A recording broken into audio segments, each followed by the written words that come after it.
Your guitar needs to be in tune if you want to play anything that sounds good, especially if you want to play music with other people in a band or as a duo or duet.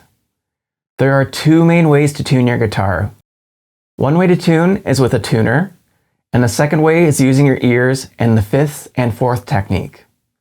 First, let's go over using a tuner. There are a few different styles of tuners. Some tuners clip onto the head of the guitar and don't need any cords hooked up to them, and other tuners need to be connected to the guitar with a cable going from the guitar's output jack to the input of the tuner, like this. When connecting your guitar to the tuner, make sure both ends of the cable are plugged in all the way. Make sure the tuner has fresh batteries or is plugged into the wall outlet and powered on, and make sure that your guitar volume is turned all the way up. Next, you'll pick the large E string every 4 seconds or so while turning the machine head. It'll sound like this.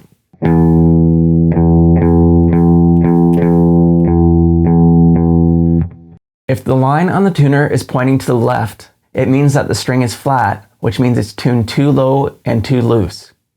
If the line on the tuner is pointing to the right, it means that the string is sharp, which means it's tuned too high and too tight. Continue picking the large E string every 4 seconds or so while turning the machine head until the tuner shows E and stays green. You'll repeat this process with every string, going from the 6th string, big E, to the 5th, A, 4th, D, 3rd, G, 2nd, B, and the 1st, little e. Once you've gone through and tuned each string, it's usually a good idea to go through and tune each string one more time. This is because as you tune one string, everything on the guitar adjusts a little bit.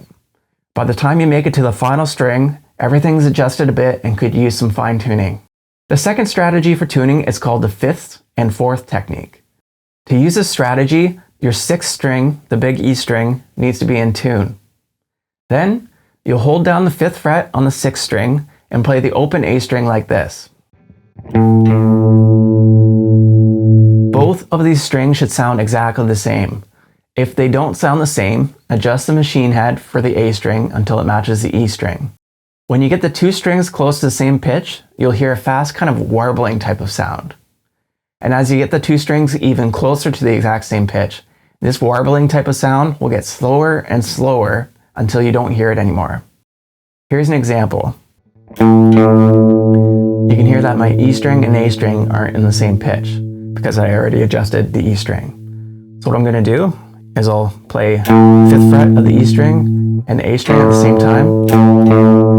You hear that kind of noise. What I'm going to do is I'll play both of these and then I'll tune my E string to correct it to where it was before.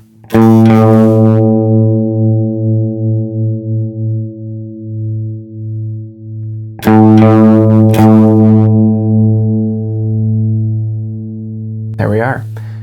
You could probably hear, as I got really close to having the same pitch on both strings, that warbling noise gets slower and slower, like a wow. So this process is the exact same for every string except for the G string. When you're on the G string, you'll play the 4th fret instead. So you can hear on the 4th fret of the G string, it's the exact same pitch as the B string. The G string is the only one that is different. All the rest of the strings are the same. This second strategy probably sounds like a lot more work, and you might be wondering, why would someone want to do this? Well, this strategy is great to use if you don't have a tuner with you. All you need is to get the first note of the big E string from someone playing another instrument like a piano or guitar, or you could even have a pitch pipe or use your phone to find a tuner online. Once you've got this note, match your big E string to that pitch, and then from there on, you're able to tune the rest of the guitar by yourself, by ear.